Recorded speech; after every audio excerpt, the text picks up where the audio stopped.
एक समय की बात है। एक सुहाने सुबह सूरज धीरे धीरे एक हरे भरे मैदान पर चढ़ रहा था, जहाँ एक खूबसूरत डो नाम की हिरनी शांति से घास चर रही थी और मुलायम घास के तिनकों का आनंद ले रही थी। जैसे ही सूरज ऊपर चढ़ने लगा, एक चालाक लोमड़ी ने पास में घास चरती हुई हिरनी को देखा। तभी उसने एक छुपा हुआ जाल देखा, जिसे एक किसान ने जानवरों को पकड़ने के लिए छिपा कर रखा था। लोमड़ी ने हिरनी को पकड़ने की योजना बनाई।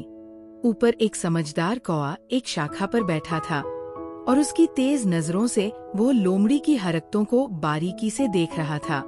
उसने लोमड़ी के धोखेबाज इरादों को भांप लिया और चिंतित होकर सोचा, मुझे हिरनी को चेतावनी देनी चाहिए, इससे पहले कि बहुत देर हो जाए। जैसे ही कौआ मैदान के ऊपर उड़ते हुए हिरनी के पास पहुंचा, उसने जोर से कहा, सावधान रहो हिरनी, एक लोमड़ी तुम्हें धोखा देने की कोशिश करेगी। लेकिन हिरण ने कौवे की चेतावनी पर विश्वास न करते हुए उसे नजरअंदाज कर दिया। ये देख लोमड़ी ने मीठी आवाज में कहा, वहाँ देखो, वहाँ तुम्हारे लिए स्वादिष्ट घास का एक हिस्सा है। उसकी आवाज चिकनी और लुभावनी थी।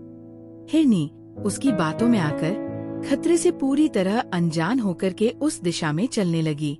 जैसे ही हिरनी उस स्थान पर पहुंची, वह एक छुपे हुए जाल में फंस गई। मदद करो, मदद करो, वह डर के साथ चीखी और मदद के लिए चिल्लाई। रस्सियों के खिलाफ संघर्ष करते हुए उसकी आवाज डर से भर गई। चालाक लोमड़ी उसके चारों ओर घूमकर हंसते हुए कहने लगी, बेवकूफ हिरनी, क्या तुमने सच में सोचा था कि मैं तुम्हारी दोस्त हूँ? वह अपनी सफलता पर गर्व करते हुए मजे ले रही थी। हिरनी का दिल टूट गया और उसे अपनी गलती का एहसास हुआ। वो पूरी तरह से बेबस महसूस कर रही थी। कौआ, जो दृश्य को देखकर परेशान था, तुरंत नीचे आकर हिरनी के पास पहुंचा।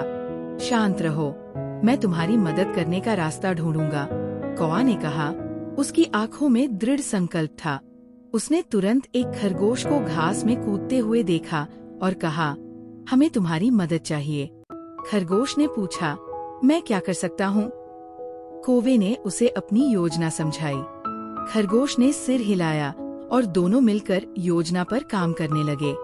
जैसे ही कौओं ने मिलकर शोर मचाना शुरू किया, शोर की आवाज सुनकर उस खेत का किसान अपनी छड़ी लेकर घर से बाहर आया और चिल्लाया, यहाँ क्या हो रहा है?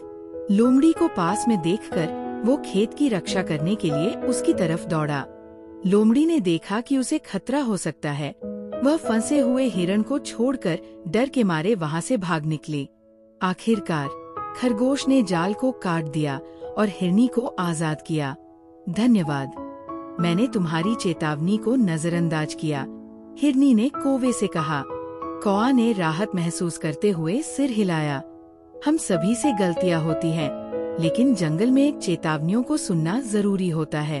तीनों ने अपनी जीत का जश्न मनाया और उनकी दोस्ती का बंधन उस साहसिक घटना से और मजबूत हो गया। उस दिन के बाद से हिरनी ज्यादा सतर्क रहने लगी और हमेशा अपने जीवन को बचाने वाले अपने चतुर दोस्तों के लिए आभारी रही।